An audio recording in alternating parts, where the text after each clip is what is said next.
Arte. Arte sopraffina.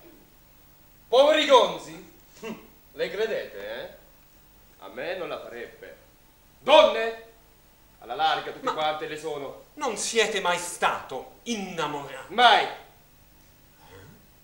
Né mai lo sarò. Hanno fatto il diavolo per darmi moglie, né mai l'ho voluta. Ma siete l'ultimo della vostra famiglia, non volete pensare alla successione? Ci ho pensato più volte, ma quando considero che per aver figliuoli mi converrebbe soffrire una donna, subito mi passa la volontà. Che volete voi fare delle vostre ricchezze? Godermi quel poco che ho con i miei amici. Bravo, bravo, cavaliere, bravo! Ci goderemo! Ecco la nostra padroncina. Oh, guardatela, se non è adorabile. Ah, la bella cosa. Per me stimo più di lei 4 volte, è un bravo cane da caccia. M'inchino a questi cavalieri. Chi mi domanda di lor signori? Io mi domando, Mirandolina, io mi domando, ma non qui, non qui, non qui. E dove mi vuole, eccellenza? Oh, in camera mia! In camera sua? Ma se ha bisogno di qualche cosa manderò il cameriere a servirla. Cara Mirandolina, io vi parlerò in pubblico, non vi darò il disturbo di venire nella mia camera. Osservate questo paio d'orecchini.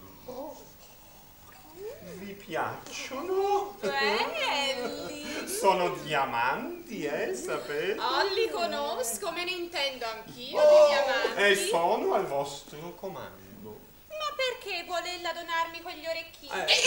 Veramente sarebbe un gran bel regalo, e la ne ha di più belli il doppio. Ma questi sono legati alla moda. Vi prego, riceverli, amor mio. Oh no, davvero signore, no. Oh, ma se non li prendete, mi disgustate. Oh, non so che dire. Mi preme tenermi amici gli avventori della mia locanda, e per non disgustare il signor Conte li prenderò.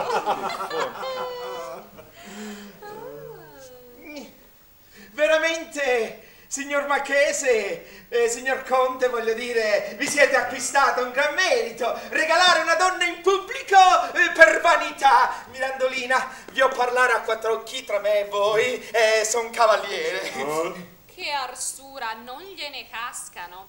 Beh, se altri non mi comandano, me ne anderò, signori. Ehi! Padrona! La biancheria che mi avete dato non mi gusta. Se non ne avete di meglio, mi provvederò. Sì, signore, ve ne sarà di meglio, sarà servita. Ma mi pare che la potrebbe chiedere con un poco di gentilezza. Dove spendo il mio denaro? Non ho bisogno di far complimenti. Oh, compatitelo. Egli è il nemico capitale delle donne. È che non ho bisogno da lei essere compatito. Ma povere donne, che cosa le hanno fatto? Basta così. Cambiatemi la vecchieria. La manderò a prendere con il servitore. Amici, vi sono schiavo.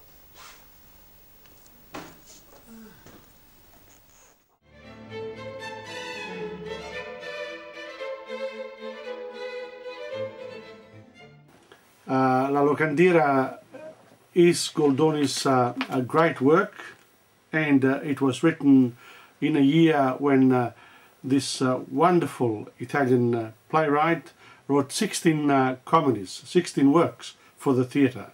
The year was 1752. Goldoni's works, around 230 pieces, are still an amazing opportunity for anyone who wants to read up on the theatre, because he single-handedly revolutionized the way in which the theatrical people of his times worked. The various Italian groups who travelled around Europe were very well known for the Commedia dell'arte, for presenting to the general public characters from Commedia dell'arte. Characters that had a minimum of preparation, and the people who were involved in theatre before Goldoni went on stage literally unprepared, but all they needed was a small storyline, and their main aim was to entertain the public that they served. With Goldoni there comes the discipline of the theatre.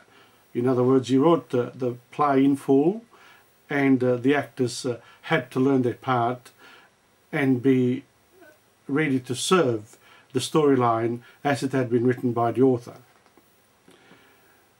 There's no doubt that Goldoni had a tremendous influence on the development of Italian theatre and European theatre after that. La Locandiera is a wonderful play because it actually has a female character as its central character, the first one in Italian theatre. Up to La Locandiera, there had been characters, female characters, but not to the level of importance that Goldoni produced with this play. It was also revolutionary in the sense that for the first time it was not a noblewoman who was the main, was one of the female characters, but an ordinary working class innkeeper, and therefore this sort of reflected the revolution that was happening around in the 1700s. And let's not forget that the 1700s, by the end of the century, produced the French Revolution, and an expression of all the modern ideas that we cherish today.